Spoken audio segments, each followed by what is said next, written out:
All right. Welcome. Good morning, everyone, to today's CELT session, Archives Aloud, Experiences and Strategies in the Classroom. My name is Zach Vickery. I am the University Archivist Librarian here at Penfield Library. And today we're going to have a roundtable discussion about those sort of classroom experiences that can happen and including archives and special collections into the classroom. So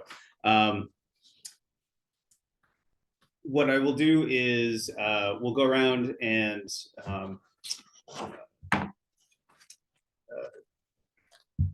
introduce ourselves, and then from there, I'll talk a little bit about archives and special collections, and then we'll get into the questions that we'll talk about today in the discussion. So I'll start with myself. Again, my name is Zach Vickery. I am the University Archivist Librarian, and I typically deal with matters within archives and special collections, specifically the university archives, but I'm also the liaison for history and anthropology departments, and also Native American studies and African American history. I'm going to pass it off to one of the panelists that's in the room here today, and then we'll go to the people on Zoom, and I'll just go down the line of who I see in the Zoom itself. Okay, so. Hey, I'm Whit Emerson. I teach in the theater department, where I teach the theater history, text analysis, and stage combat classes.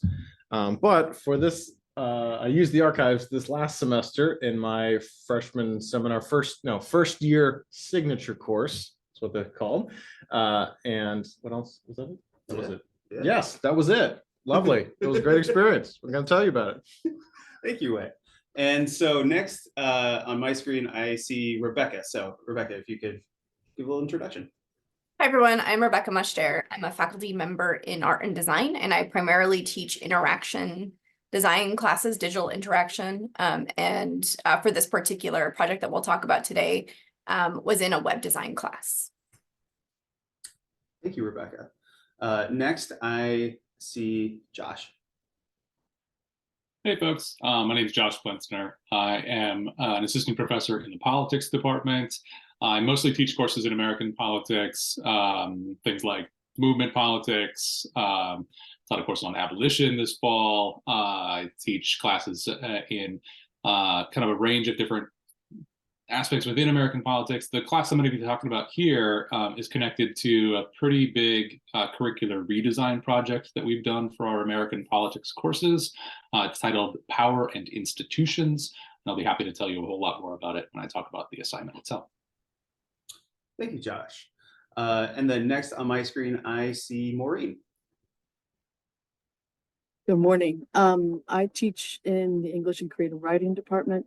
I also contribute classes to gender and women's studies, and actually the course that I'm going to be talking about is theories of diverse sexuality, which I just call queer theory.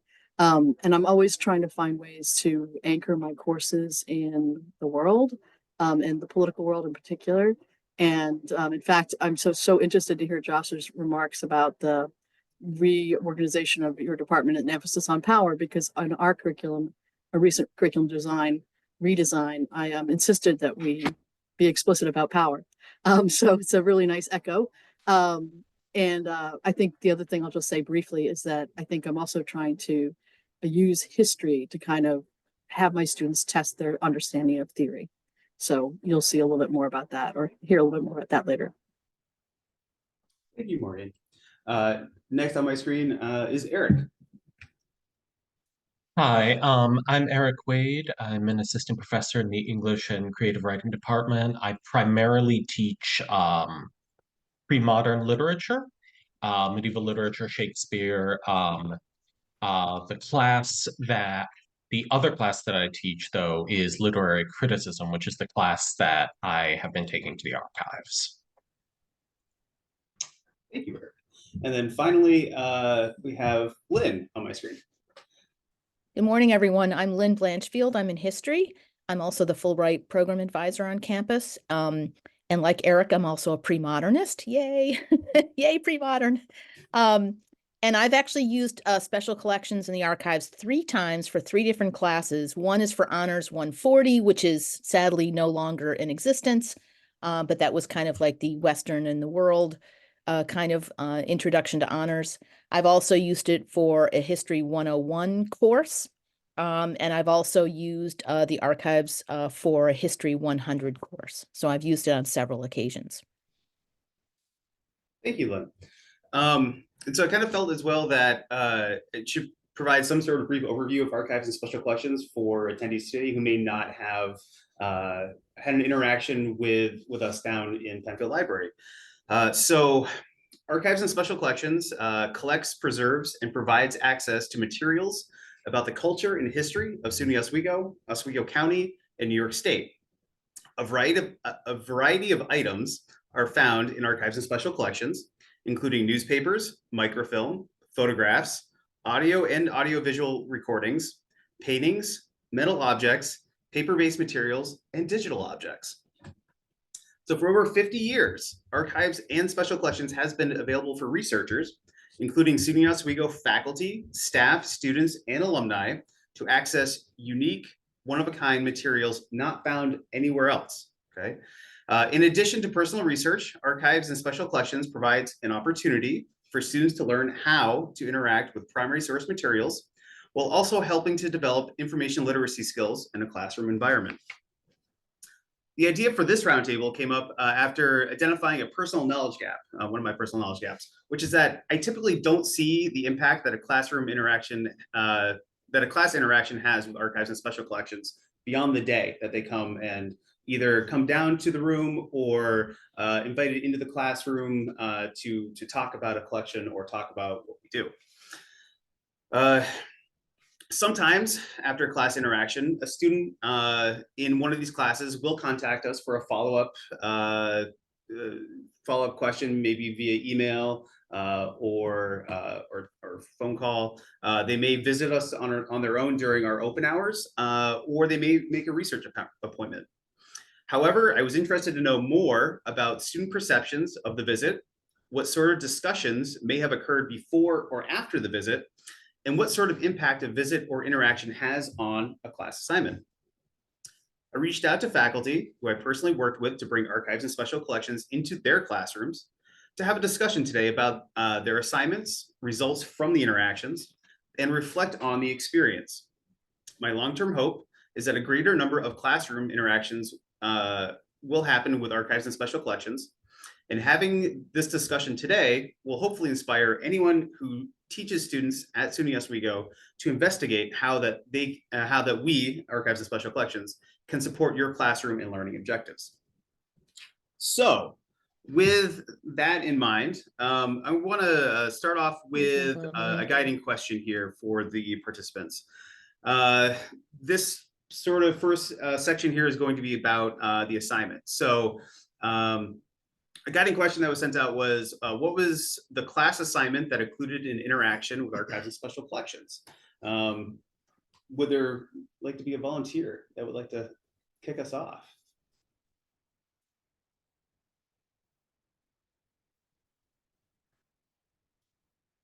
We're worse than the students. Oh, somebody there. Good. I'll defer. Mine is maybe atypical. Maybe that's why it's good to start off with it. But I didn't have a specific assignment for the students in terms of going to the archives. But for my freshman seminar class, it was focusing on theater. So the end of the course, we're going to create a new play based on what it's like to be a freshman at Oswego.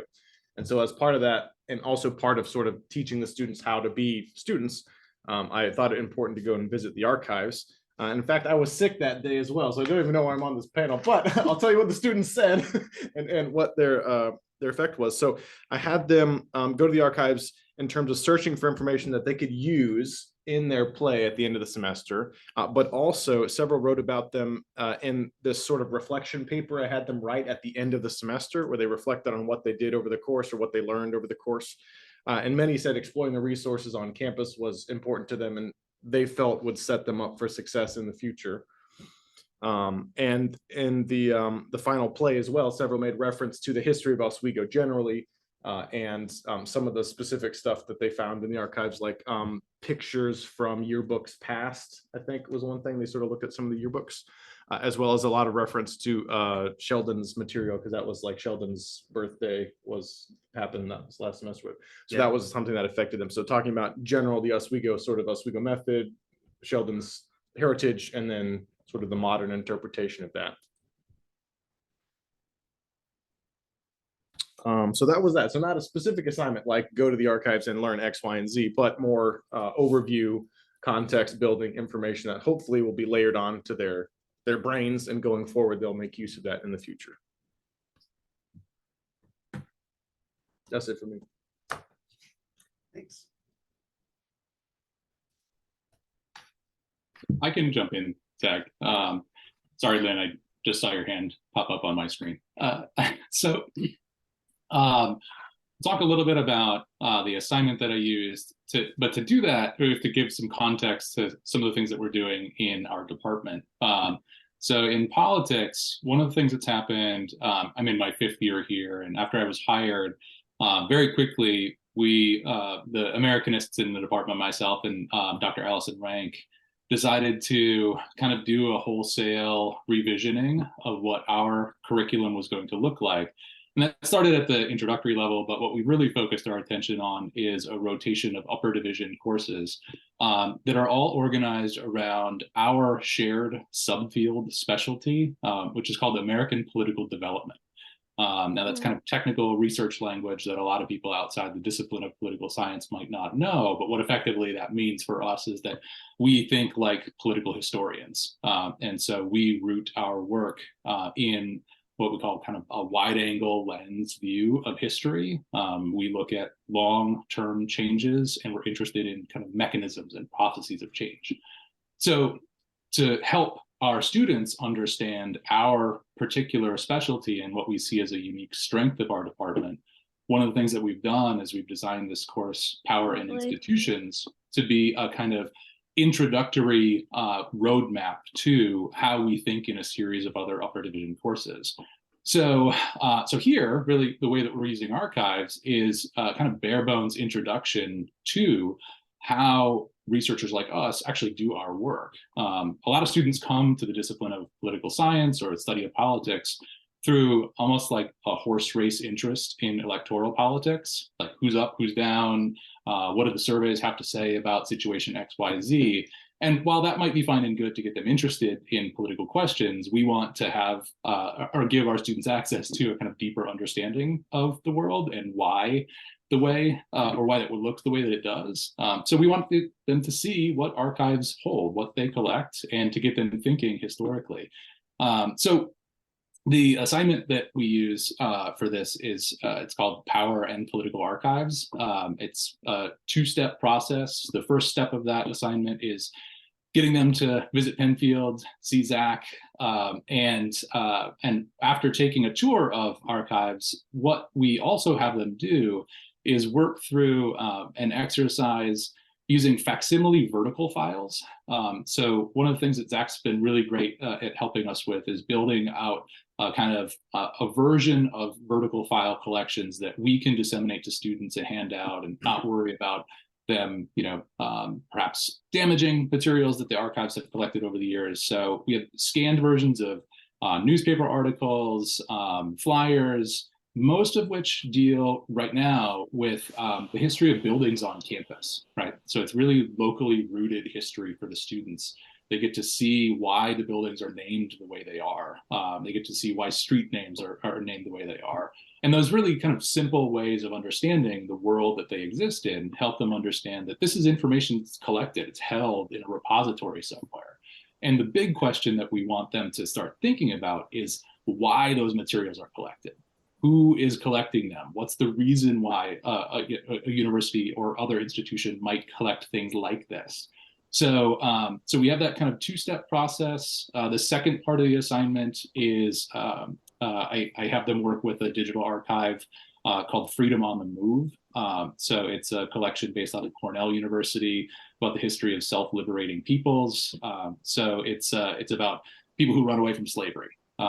And using that digital archive kind of introduction is the next step of what we want students to be doing. Again, it's a way of getting them into thinking historically about long-term processes and change. But we're really excited about how this assignment's come together. I can say more about how students have responded to it, I think, in the second round of questions. But that's the assignment, and I'm happy to answer any questions folks might have about it when we get to that point. Thanks, Josh. I think I saw that there was it Lynn or was it Maureen? There was someone else that wanted to kind of jump in as well. So I can go next if that's okay. I've used Zach's expertise and special collections 3 times for 3 different classes. One was for History 140, which was Honors 140, which no longer exists because of our restructuring of our Gen Ed. But basically, it was based on Western and World kind of introduction to honors class, where the topic was travel, particularly pre-modern travel.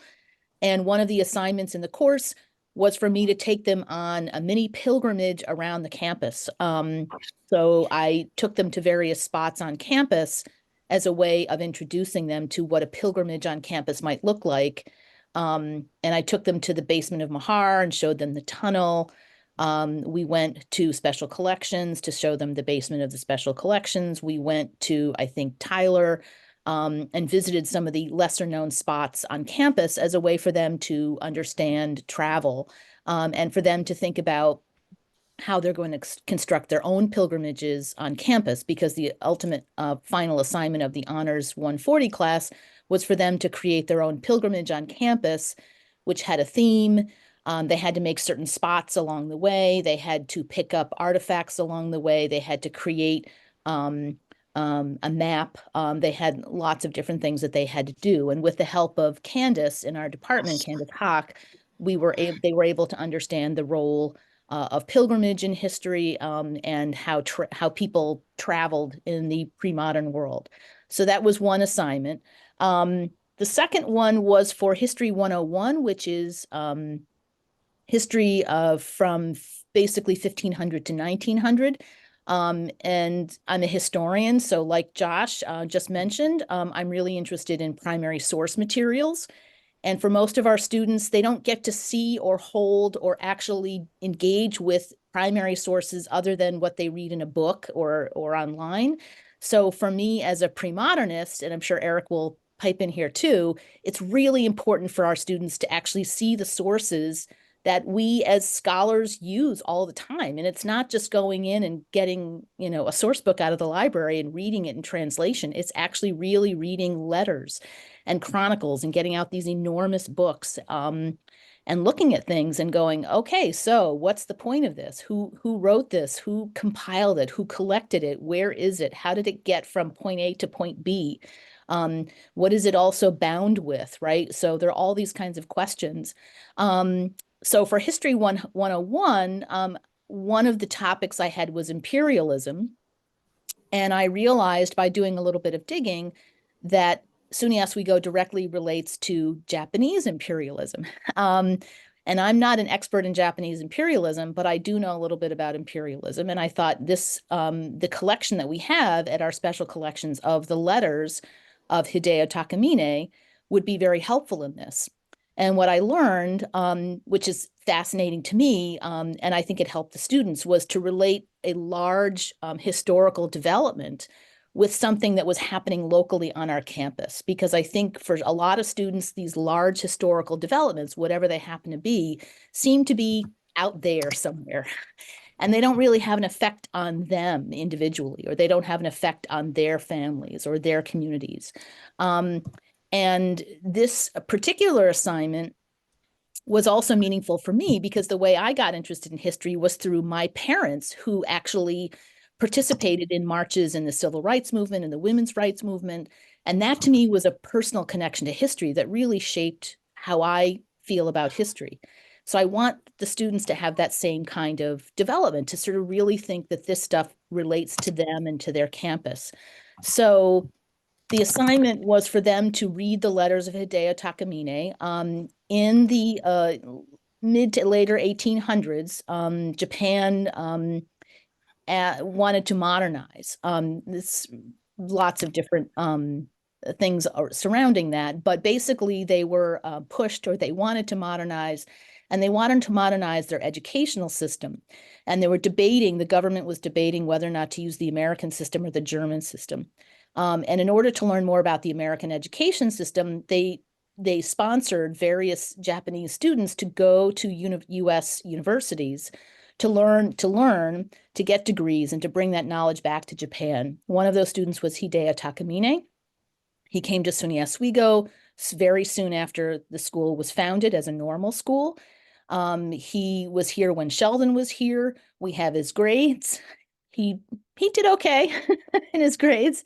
And he also wrote, when he returned to Japan after his time at Oswego, he wrote to a professor, and we have those letters. So I actually had the students look at photocopied versions of the letters and to transcribe the letters, because transcriptions were rather challenging. And this is 19th century hand, this is medieval hand, but it was really good for them to get a handle on those sources, to look at the sources, and to realize that this larger historical movement and development has effects everywhere on everybody, and that it actually affected us and on our campus. The other assignment was for History 100, which is from basically the beginnings of history to 1500.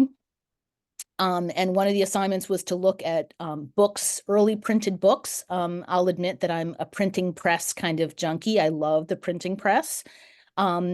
And I do have some 16th century books of my own that I bring to this assignment. And we also have a nice collection of early printed books, some of which are European and some of which are American. And the day that we had class, Zach kindly laid out all of these printed books for us. And students were actually able to hold them, to look at them, to see where they were printed, to see how they were printed. I showed my own books as a way of explaining how the printing press worked, and getting them to feel the book, to see it, to open it up, to look at the marginalia, which are, people making handwritten notes on the sides, and relating that back to how the printing press was created and how it really caused this huge revolution in intellectual and education, and in sharing and developing and creating knowledge. So those are my 3 assignments that I had. Thank you, Lynn. I'm enjoying this so far, to kind of seeing how different parts of archives and special collections fits into things like creating a community, understanding the part of who you are and who you belong with and to, and then also those interactions with connecting what you learn in the classroom with actual interactions within what we have in archives and special collections.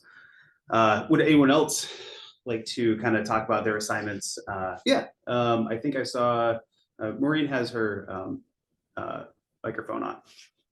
Yeah, thank you. I actually said earlier that I teach theories of reverse sexuality, but my shorthand is that it's queer theory.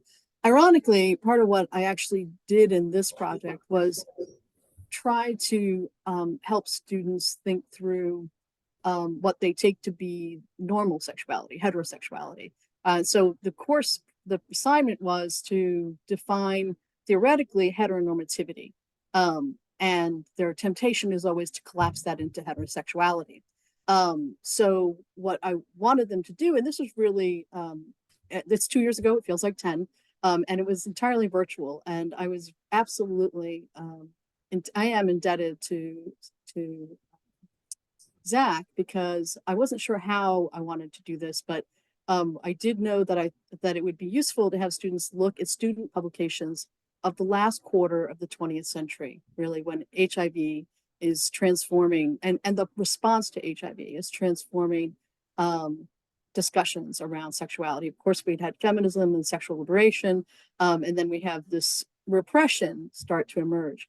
And so I designed the assignment so that students, there were some 25 students, and I slotted several to a 3-year period, and they had to choose something from the Great Lake Review, from the Oswegonian, and now the Ontarian, right? And so they, thanks to Zach, I instructed them in the use of a Padlet. Not sure I can easily explain Padlets to those of you who are unfamiliar with them, but maybe Zach could help later. In any case, students had to sort of curate 10 images or texts from across these publications and caption them in a way to indicate what they thought was significant in the text or image. And then put these in a kind of, just they structured them, but it was visual, and I'm an English professor, so this was a little departure for me. And they were not, I would say, not particularly well skilled in talking about them using visual, language, but they did it, and I think they were sort of engaged by it. In particular, one of the things that happened along the way is that they came to see. Well, of course, they all think the 20th century is ancient history, right? But they also, until very recently, thought that, the path of sexual liberation is one that's always moving toward the light or progress. And so I think it was an opportunity to sort of see what the discourse was like. They did find it pretty, sorry, Eric, medieval in some of the ways that people talked about sexuality. But they are also living through a moment of repression. So they got to see this kind of inverse or curve or something like we're going backwards, right? So in some ways, the assignment allowed them, it disrupted this narrative of progress. It also revealed that they struggled to see how heterosexuality is constructed or invented, how it's normalized. And so I would say, like many of my assignments, I think what they revealed is students' struggles conceptually. And I actually think that that's a good thing. I don't think this was easy, but I do think that working with primary materials produced by other students from the not distant past was really provocative. And it was entirely digital because I am remote and I've been remote since 2020. And so they were able to do interesting things. And they also, there was a peer component. They had to respond to other classmates' Padlets. And write blogs. And so, I felt like it was much more engaging than other things I've done. Thank you, Maury. Rebecca, Eric, anyone else would like to share about the assignments that you had in the class? Sure. So I've used the archives actually a couple times, once with Zach and once before Zach was here, in both cases for my web design classes, and with some of the same kinds of goals in mind. So more recently, I had my introductory web design class, both an undergrad and a graduate level course stacked together. And this was an unusual mix of students because there was like almost half graduate students, which is somewhat unusual. Breakdown for that particular class, but I think it ended up really elevating what all of the students ended up doing. And so what we did was work with two kind of collections. Luckily, Zach helped us identify the best ones for this experience. So we looked at postcards that were also available digitally in the Oswego Digital Library. And then also the Violet King Sherbin scrapbook, which had recently been digitized. And so we had access to both the physical version as well as a digital version of that. And why would a web design class be going to the archives, you ask? Well, the reason is for content. And so what we were trying to do, and what I was trying to encourage our students to do, is to think about designing a real experience online and not just relaying information, to think about the physicality of an object and how we might need to represent that digitally so that you could better experience something that they had experienced in real life in the physical world. So we did go visit. Zach laid out a number of objects from both of these collections so that students could see what they look like in their real physical form. As a design faculty, I took the advantage to talk about different kinds of printing techniques and things that they were observing there as well. You just got to do these things. And then what they had to do is curate an exhibit and tell some sort of story. So the real like learning objectives of this particular assignment was for them to really focus on the user experience and how they might navigate an online exhibit. They had to think about small screens and big screens. They had to communicate in some way the tactile qualities of the objects. They needed to tell a story of some sort. And, you know, I was also hoping they'd learn a little bit about Oswego as well. We had a number of international students in this particular class, so it was a nice way to kind of connect them to the local area as well. And so they created exhibitions that had at least 10 objects in them. And some of our students got very excited about the archives and visited on multiple occasions in addition to the kind of scheduled visit. But it was really great to also have those digital materials because that allowed them to kind of keep going back and figure out what story they wanted to tell or how they might curate something. So having the ability to look and sort digitally really gave them an advantage in this particular assignment. Yes. Thank you, Rebecca. And I also do want to add, like, when you came down and kind of, you know, looking over some of the trade cards and providing some insight, it was absolutely fantastic. And I still think about that. Like, oh, this company must have had, like, they must have splurged because they added some gold, you know, to the print. Like, that would have been an expense back then. Like, absolutely, I love that. So thank you. Eric, yeah, opportunity. Let's talk about the assignment. Yeah, so mine I will admit is completely based on what Maureen was doing. She talked to me about the class that she did, the diverse sexuality class. And so I had been doing some research in the archives already. And one of the things that I had been looking at that Zach had shown me was the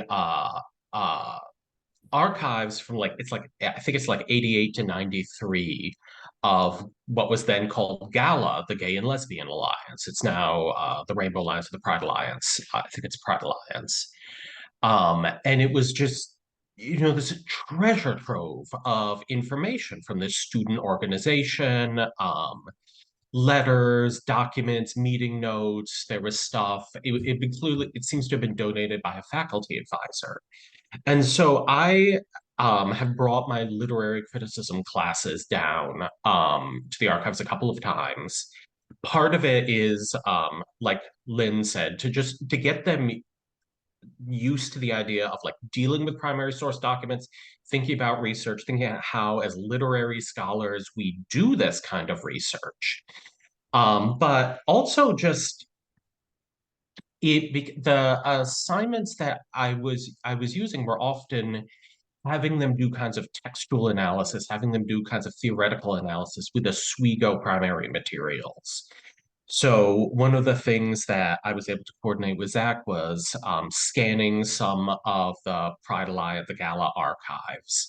And then over the course of the semester, students we would bring different materials to class as well. So we'd gone down, we'd looked at the archives, they'd sort of flipped through the folders and stuff. We talked a little bit about how one might read this mass materials. But then we spent a lot of the semester actually doing that kind of analysis. We looked at letters from students to former Oswego presidents, for instance, talking about homophobia on campus. We looked at a article by a former history faculty member that talked about surveillance on campus during the McCarthy era. And we just looked at all of these different kinds of things, and they submitted short essays based on that, textual analysis, all kinds of things. One of the assignments sort of built off, again, Maureen's assignment, and had them go to the Oswegonian digital archives and find an example of heteronormativity.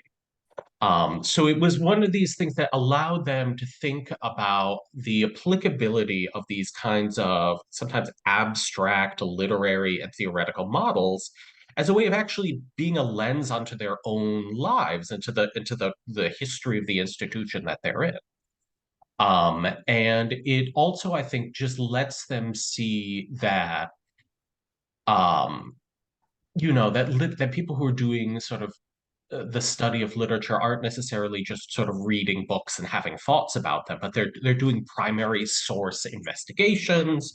You're going back, you're looking at archives, you're looking at like letters, and it really, I mean, I think it sounds silly, but I think that they, I know this gets the next question. I think they found it really meaningful to actually be sort of flipping through these kind of traces left by students, you know, 30, 40 years ago. And I think that is something that I would not have gotten if we had just stayed in the classroom. Um, so that's me. Thank you, Eric, very much for that.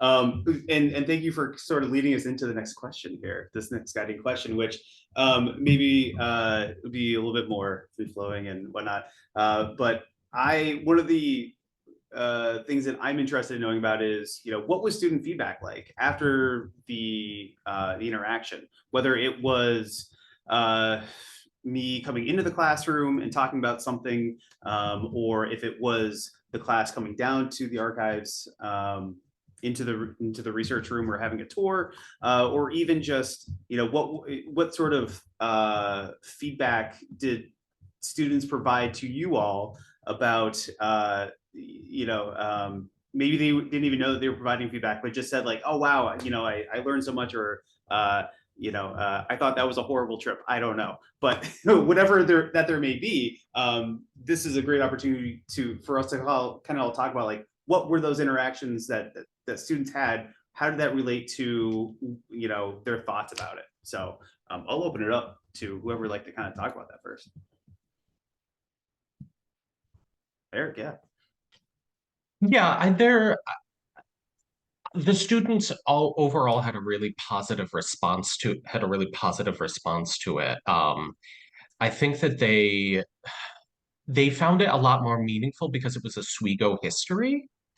And they really, I mean, they really just enjoyed like flipping through all the newspapers and the yearbooks.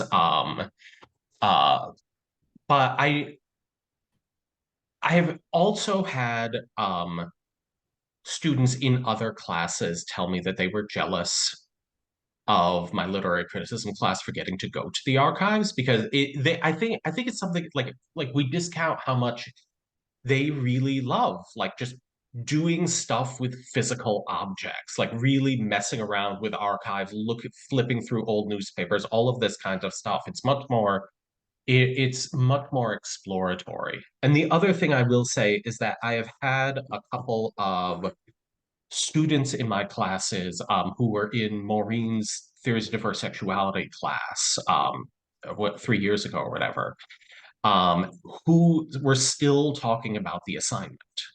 So it's clear, like it was clear that it was something like that, and they would tell me, they were telling me things that they found in the archive, like so like gross stuff about like things they'd read about frat houses or what, but like it had stuck with them years later. Like and I think that alone speaks to the kinds of experiences that they can have. Powerful. Yeah, thank you, Eric. I love hearing about students still talking about it years later. You know, having that memorable that imprint there. Who else would like? Lynn, I see your hand up. Yeah. Yeah, so I love those comments and those comments where we hear from students years later and say, yeah, I really like that lesson. That resonates with us because that's the point, right? Whether they remember a date or like, I don't care. Do you remember something that was important? I guess for me, what to contrast what Eric was saying was that as a historian, you know, and teaching history are interrelated, but I think students don't often realize how much we curate what we're giving them in class, and how carefully we select documents for them to read and things to look at and things to analyze. And I think what struck the students, particularly when I took them down, this was, I think I did it once with Zach, and I think I did it once when Catherine was in special collections. But when we read the letters of Hideo Takamine to his former professor at SUNY Oswego, I think what struck a lot of the students was how ordinary they were. They were just not the most exciting letters in the world. They were, I'm at home and I'm, we had these problems and it rained the other day. And, and I still remember that class you taught that I really liked. And most of it was just ordinary everyday stuff that the students were like, this is it, this is the letter. I'm like, yeah. And I said, but this is ordinary. This is the stuff of life. And I think for them, they were expecting some kind of, that people were writing down these monumental events and major world, conflagrations and all kinds of weird stuff. And they're like, this is just an ordinary guy. And I'm like, yeah, he's just an ordinary guy. He's just writing about his life and remembering his time at Oswego very fondly. But you as a historian, I said, you as the historian have to sift through all these letters to figure out where's that one moment that will help you understand a particular topic. So I said, if you were, and they all had different letters. And I said, so who's the person who has the letter about, I think there was an earthquake in Japan that he briefly mentions. And I said, okay, who's got the letter with the earthquake? And one student said, well, I have it. And I said, okay. And I said, if you're doing a history of natural phenomenon and earthquakes in 19th century Japan, this would be awesome, right? This would be very helpful. But the rest of the letter is just ordinary stuff. So I think they had a huge appreciation for just not only the spectacular, but also the ordinary, and how hard it is for us as scholars to sort of weed through all this stuff and to figure out what we want to include and what we don't want to include in our work. And particularly to the letters, I had some students who thought, wow, this is kind of cool. Transcribing these letters is actually kind of cool because he's a real person like we are. And I said, yes. And other people who said, I thought I wanted to be a historian, but now I don't want to because this is what you have to do. You have to transcribe these letters and read tons and tons of letters to get that one reference that you need. And I said, yep, that's what you do. And they just said, nope, I don't want to do that. And I said, okay, that's fine. But at least they're learning how to do the work of what we do, which I thought was really interesting and good for them to know. And these were first year students, right? So I think that was really helpful. I'm going to jump in because I really like what you just said, Lynn, on a couple of levels. First, I want to say, and not casually, that students are not the only ones who misunderstand the amount of labor performed in curation as building a syllabus, right? And so I think, though, also in an information society, this is the role, right? This is what they can do, what we need to be training them to do as they leave the university, and that there's a lot of judgment involved in that, and sifting, and there's a lot of nothing in that, and it feels to them, I think, wasteful, especially also in a society that is bent on production, right? So they don't feel like they have that kind of time to spare. So it's, I think, all kinds of really interesting things happening when we ask them to curate, to go in and make selections. And maybe we could even be more self-conscious about that. And but I was also going to say that, what was my second thought? It'll come to me, maybe. Maybe we should come back to me because I have lost the second idea, but it's connected to what you were talking about, Lynn. So thank you. I'll jump in and follow up on Maureen's point. I really appreciate the point about kind of like the maybe pushing back or thinking differently about the kind of data-driven like ethos that we all find ourselves in, right? That it's also important to be able to ask questions about that data, and that you can't ask good questions unless you kind of get your hands dirty in the process. And that's something that archives can be really good at doing for our students. So to the question of, how did students respond to the assignment that I had them work through? I think overwhelmingly positively. It's interesting, right? Because I do get students in these upper division politics classes that have a background in history. And so some of them are a little jaded by the time they get to my class. They like rolling their eyes. Oh, we have to go to the archives again. Like I've been there before and I know exactly what we're doing. And by the end of it, right, they will have encountered something new or different that they hadn't seen before. So I think that's just inevitable, right? And just one quick story from last fall when we went down to visit archives. During the tour component, Zach had laid out a lot of things in the reading room for students to kind of go around at different stations. And there was one box that he had pulled with materials from an old committee, and I'm going to forget the exact years, but it would have been the late 40s, early 50s, where there was a committee exploring the possibility of installing a World War II memorial somewhere on campus. And obviously that didn't come to fruition, but there was a lot of extensive materials collected about that question. And one of my students in the class is still active duty military, and he'd come back to finish his degree, and he found it incredibly like not just touching personally, but also concerning that there would have been all of this work done to explore this question of a memorial, and then it didn't happen.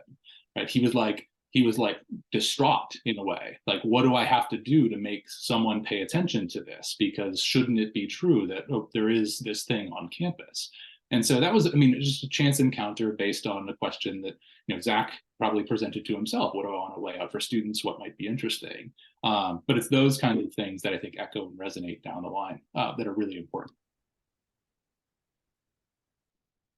I think, what Josh was saying about students gaining a lot of curiosity and asking questions, students in my classes were really thinking about, what are some interesting objects I can put together to put in this like online exhibit, right? And maybe not coming with some of these other content questions, but then some of them really jumped in and explored and had great curiosity about women's roles at the time, just what the city was like, and really dug in and made some really incredible things. And so to just demonstrate this, I thought I would just show a couple of the websites to give you an idea of kind of what they were into.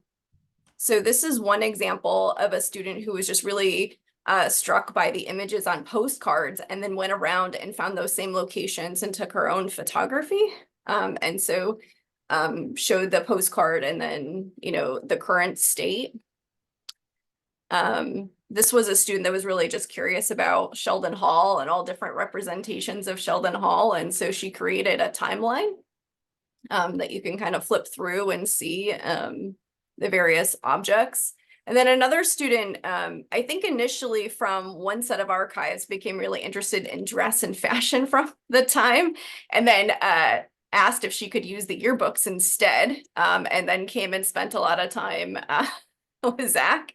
And she created a really beautiful exhibit of kind of images that represent fashion as beautifully designed. And, you can jump into various time periods and what have you. And that's just a small sampling of a couple of the things that students did. I created a document that has links to some others, and I'll put that in the chat if folks are interested in poking around a little.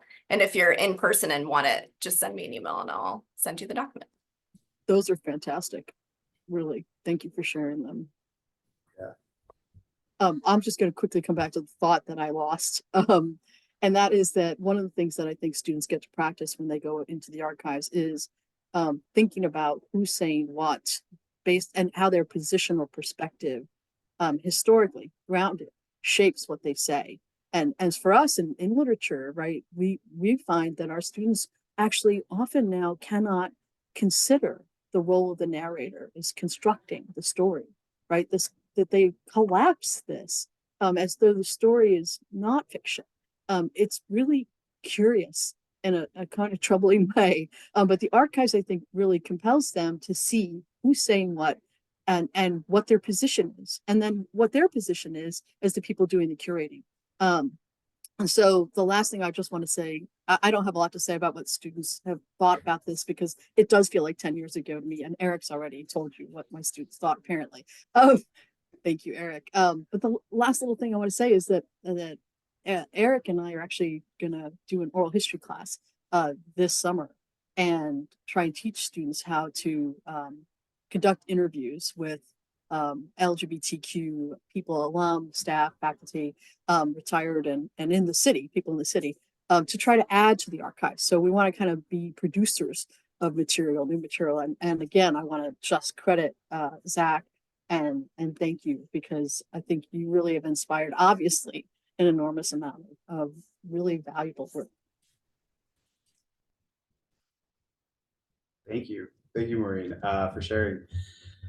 And I do look forward to the next phases that you and Eric are working on with this oral history project, because it's so fascinating, and something else, again, and for thinking about, not just creating these things, but also how can we make sure that these things exist, for others to be able to learn from later on, which is, really one of our main goals in archives and special collections. Okay. All right. So then, so we have time left for this third question about personal thoughts. And this is another one of those areas where I'm very interested to kind of know more about, from your perspectives, from each of the panelists here today who have brought archives and special collections into their classroom, whether it is a visit or using materials or whatever the case may be. I wanted to know really what are some of the personal thoughts about integrating this into your classroom, and also, what might you want to see, for maybe another classroom interaction, or what would you like to see in the archives, maybe that we don't have, but that you'd like to see somehow be represented in the archives. So I'll open it up to the panelists.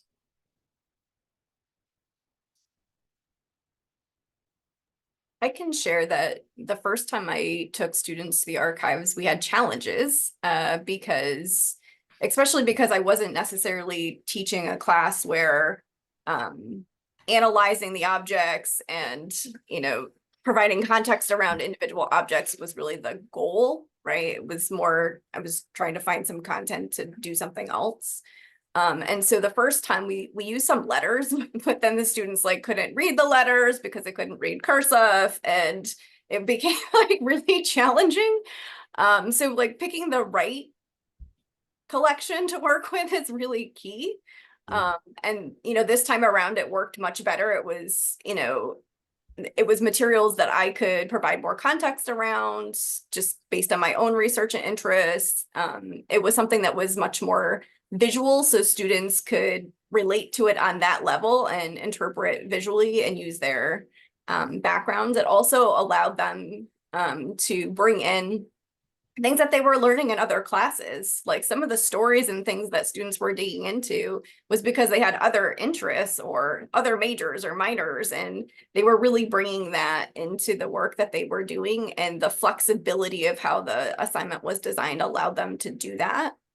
What I always underestimate, always, and I'm sure others experience this too, is there's never enough time, right? And I think that if I were to do a project like this again, I would want students to just have more time to just be with the materials and let that be an experience and have them really have the time to look carefully and think and contemplate and not have to make decisions too quickly.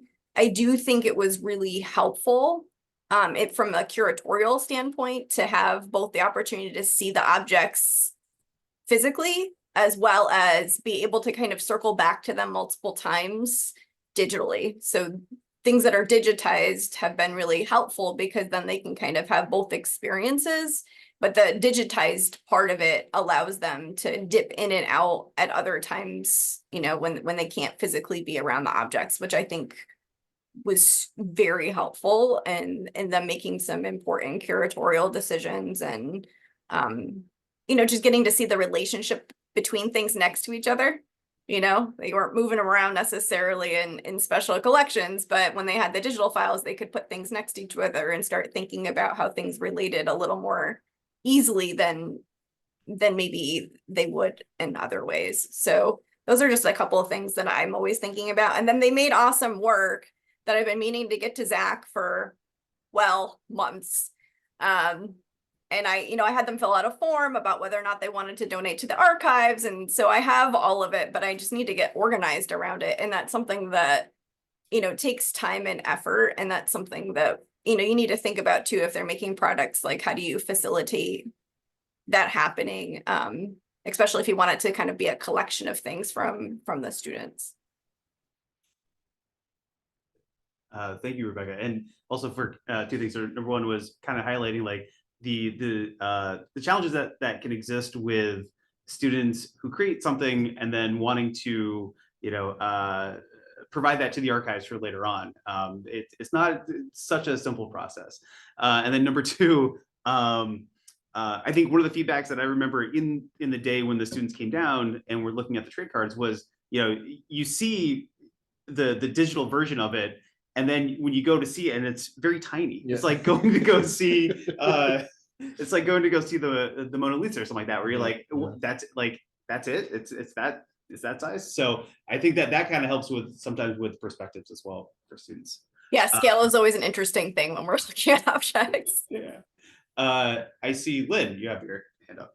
So in addition to what Rebecca said too, I would also say that one, you have to plan these things out in advance. You need time. And one of the frustrations is the lack of space in special collections. I mean, if I have a class that's too big, I can't take them down because we only have space for maybe 10 in that room at the most.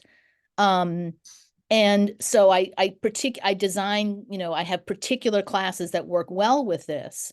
But I have a class of 90. I can't take a class of 90 down there, and I can't carve out an entire, 9 class sessions so that 10 people can go and do this. And I know, being a historian and working with all these kinds of documents, I know this may not be possible, but I would like to have more of our students experience special collections. So I see, people here who we're teaching smaller classes, were in fields that lend themselves actually really well to special collections. But I'd like to see business professors going down there. Education would be perfect, right? All of these, the art department, all these different, places on campus that really could use special collections very well. And I don't know if this is possible, but I'll throw it out there. But it might be nice to have like a traveling special collections, right? So that you have documents, things that you can take out. I don't know how that would work. I don't know how you would do that, but I can totally see having like a large lecture class of like 90 people, like in my intro history classes, and saying, okay, today the traveling special collections box is coming. Mr. Vickery's coming with his traveling box of stuff. What are we going to see today? And have you curate, or have us curate things that the students should look at that enable them to come in contact with these things. Because I think one thing that I would like to see more of, and I'm sure my colleagues would as well, is seeing more sustained kind of engagement with special collections. It's a one-off thing is great, but then do they go back? Do they use it in their other classes? Does it prompt them to do something with their capstone, right? Maybe there's a capstone project they could do that engage special collections. Or is it even just a paper that they're working on, or a project for another class that they're like, oh, I remember this thing from special collections. Maybe I could go down there. And just getting, the other goal I have, and I'm sure my colleagues do too, is just getting students to realize it's there. I'll be really frank. Yes, we have our own history, right? There's all this cool stuff down there that you can look at, right? And that is just getting them there and exposing them to this stuff is really, really awesome. So I don't know if that's possible. I don't know if that's something we can think about. I'd be happy to help you with that. But having that more accessible to a greater number of students would be awesome. Thank you. I think it's definitely possible. It's something that we could think about and kind of plan for. So yeah, thank you. Josh, I'm sorry, I cut you off there. That's all right. So I was just going to follow up on Lynn's point and Rebecca's too on kind of the role of planning and thinking about how to incorporate archives into assignments like these. It does take a lot, and it takes a lot of effort to make sure that those experiences are good and valuable to students.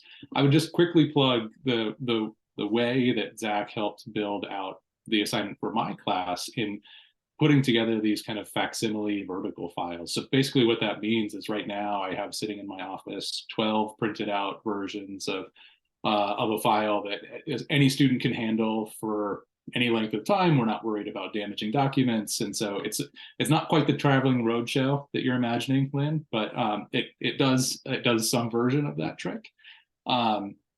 to say more a little bit about kind of future goals and also connected to planning, one of the things that I would absolutely love, and not to just incorporate into power and institutions, but into some other courses, is thinking more about digitization efforts on campus and how to get students involved with that, because it is that kind of practical hands-on experience of doing historical work that then also benefits the institution.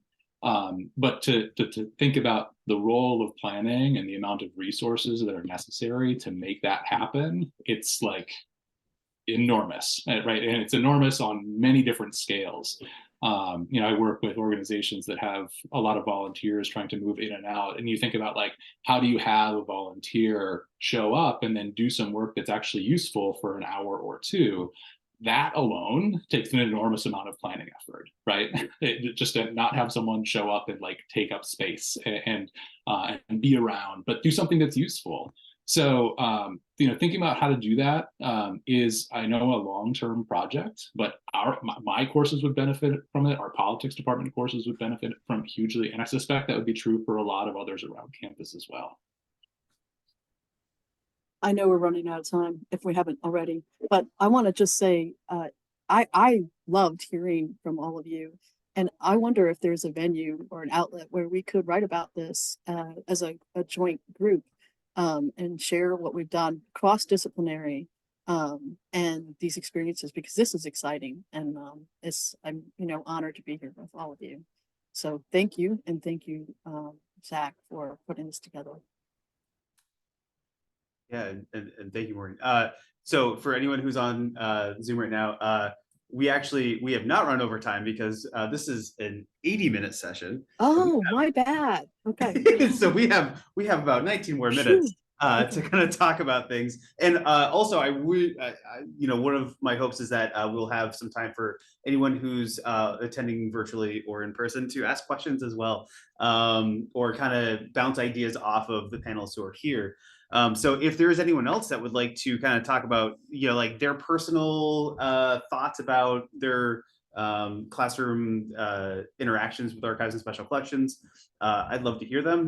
We can also kind of start to wrap things up and then take questions if people have or whatnot. But anyone else like to kind of share personal thoughts? I can do a little wrap up. I'll just say this for anybody who's listening who might find some of this daunting, and because it is a lot of labor, I could not have been less equipped to do what I did. I truly was out of my element, but collaborating with Zach made this possible, right? I kind of had, Zach had this enormous list of resources, possible models for this. University of Richmond has this fantastic project where students like write about the history of race and racism on their campus. And that was kind of what inspired me to go with the blog, but the Padlet and just trying to like get me up to speed on Padlets. And it was not planned to go something Lynn said, the amount of planning. This was sort of me figuring it out as I went. Not ideal. But I went for it. I think I needed to do something that was different, particularly because I've moved online. And so it's exciting. And I want to encourage people, I think, who might be thinking about this to have some confidence, because if I can do it, you can do it. Thank you, Maureen, for those very kind words. And I can kind of provide some direction, some of my thoughts, and then I also realize as well, like that is for me a bit of my curation of how I present information to you as well. I'm going to be somewhat influenced about what I learn, and so I try to learn as much as possible and share it out, but also I recognize that I may not have all of the solutions. I may not be able to say this is what you need to do. I don't want to do that, but I try to provide those avenues for anyone else to go and explore on their own, and then hopefully if they find something that's even better, that they'll let me know so that I can kind of add that to my toolbox. So I think I could add, Zach, that like when I came to you about wanting to do a project, I had a very vague idea about what I wanted to do, right? Like that I wanted students to make an online exhibit, but I didn't know what kind of objects or anything. And I gave you some ideas about like the kinds of things, things that are more visual, right? And then you gathered stuff and showed me things, and we went back and forth quite a few times before we kind of found the right set of objects. And, you know, so that experience was really good. It was really helpful. I think we have ideas for future projects. But we decided that kind of having the digitized and the physical was like the best option for this particular group and this particular project. But I would just kind of echo what Maureen said, in that, you know, Zach was really helpful in facilitating a way to kind of make it happen, that worked really well for me and for the students. You know, like we spent some time well in advance of the semester just kind of exploring, poking around at possible things, and then, you know, finalizing things as we were getting closer to that particular project. So it was nicely facilitated and not very stressful because Zach was really supportive. Thank you, Rebecca. I kind of take this approach that with everyone, that there's something for you in the archives, and that I'll find that, you know, it's there, and I will assist with sort of that exploration of what we have. But I always think that for anyone who doesn't think that there isn't something for them in the archives, it becomes my mission to find that thing that they connect with, that thing that they start to understand what's there. So, is there anything that, cool. Well, I do want to give just a couple of remarks before we do run over time and then open up for some questions. So I do want to thank the panel members today for coming and bringing us into your classrooms as well, not just for coming and speaking about this, but also thinking about us initially to kind of lead up to this, to make this happen. I want to thank the attendees for joining this discussion, and I hope that there might be some questions or thoughts that will occur afterwards. And then I want to thank the SELT office for providing this opportunity for this discussion, and for everyone that's here to please reach out if you're interested in exploring how archives and special collections can come into your classroom. So with that, we have 13 minutes or so. If there are other questions or thoughts or anything else, you can use the reaction tool down at the bottom, you know, raise your hand, or if you want to unmute. I see that Lynn, I saw that your hand was up for something. So yeah, if you want to jump in with anything else that's off of the. This may be a long shot, and I know we're all super busy right now, but I'm wondering to get more people involved in special collections, if there's a way to create an exhibit upstairs in the library and have like a place where you gather particular examples from special collections, and then explain how, and then we can draw up little cards about how that was used in a class and say, you know, here's the way it was, here's this letter from Hideo Takamine that was used for a History 101 class. Here's a yearbook that was used in, you know, in Rebecca's class. Here's, you know, these, you know, Oswegonian that was used in Eric's class, or something that was used in Josh's class. I know that curating an exhibit like that would be quite time consuming, but it might be a nice way to let people know that, you know, the library is a space that people should be, you know, going to, right? So I think the other motivation I have for taking students to special collections is to get them into the library. Like, they all think everything's digital. I'm like, no, we actually have books and we have stuff that you can't find digitally that is important for you to look at. I don't know if that's possible. I don't know if that might be a conversation we can have with members of the, you know, the library. But it's a thought. I love that thought. Thank you, Lynn, very much for sharing that. I think that's something that we can definitely explore, and I think that it is something that could be made, and without as much, it wouldn't be as difficult as I think it would be, honestly, for an exhibit about classroom materials used in the classroom. I think that'd be great, yeah, and very helpful with promotion as well. So thank you. I think that's a great idea. Any other questions or thoughts? I haven't even really checked the chat, so we'll see if there's been anything else.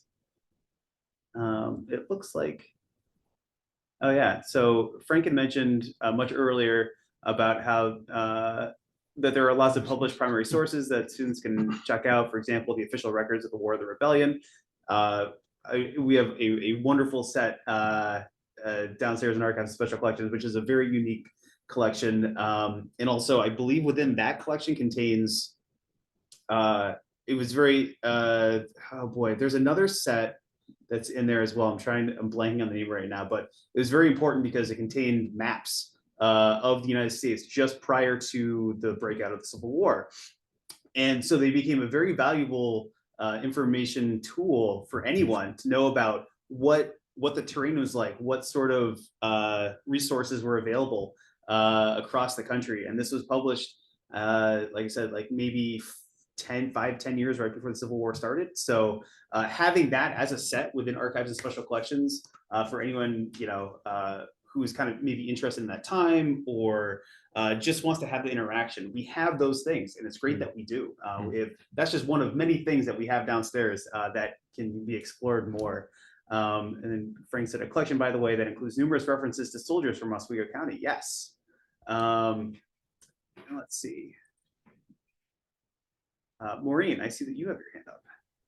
Yeah, actually, I'll defer. Sarah has not had a chance to speak, so you can go first, please. Oh, thanks. I just wanted to say what a fantastic discussion this has been. It's been so exciting to hear how you've all interacted with Archives and Special Collections. So I will just extend my thanks to you as well. One thing regarding visibility, as we think about a planning for the Penfield and Lanigan renovation, one of the things that has always been high on my list, but continues to be high on my list, is greater visibility for Archives and Special Collections, getting it out of the basement, upstairs, where people can see that it exists, what we have, that our history is important. Another thing that I'm taking away from this session also is how important the student materials are and the student voice. And so as we have further conversations with the University Archives Advisory Committee, figuring out how we can, we've already been talking about this, but just this reinforces like how important the student voice is, how we can make sure that we're collecting things now that really share the student voice. So thank you all so much. And I love the idea of the publication, and you guys absolutely should do it. Like, that would be wonderful.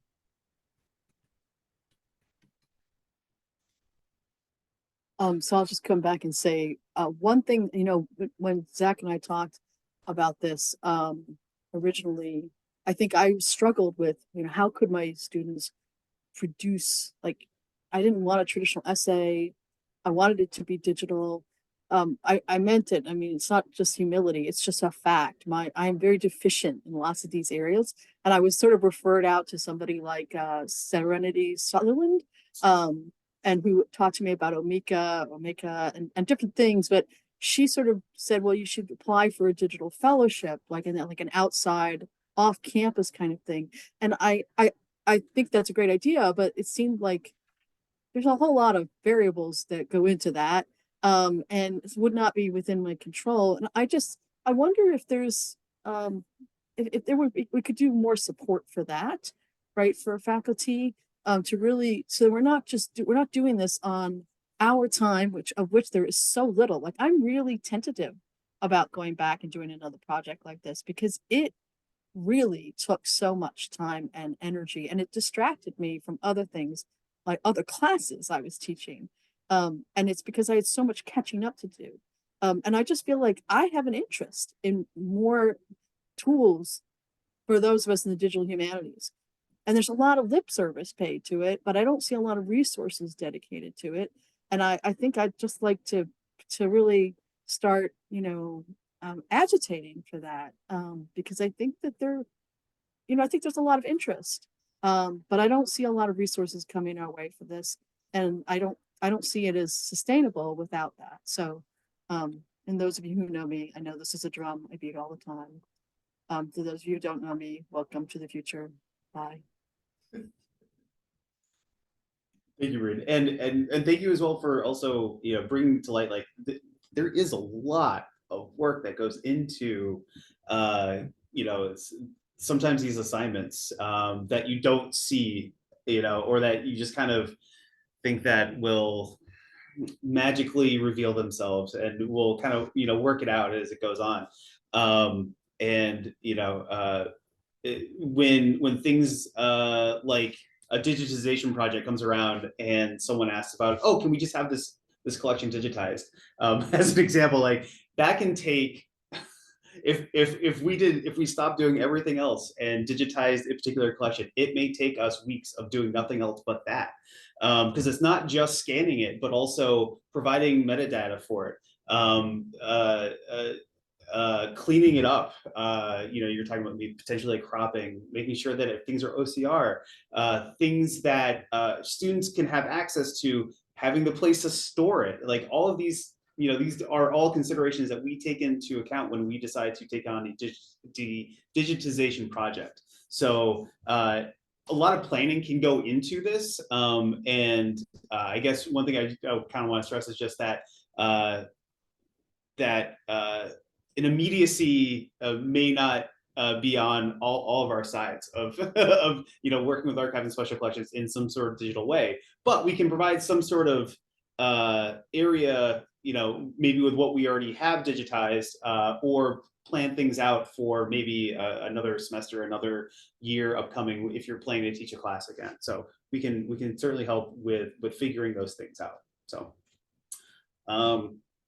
if there's anything else, I mean, it's almost 11:17.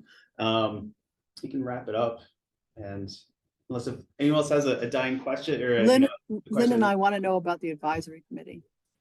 Oh, right. Yes. You heard about that. Sarah, can you tell us more? Yes, there is I was started to write in chat, but I'll tell you now. There is a University Archives Advisory Committee. One thing I just wrote on my notepad was, should we consider expanding the scope of this committee?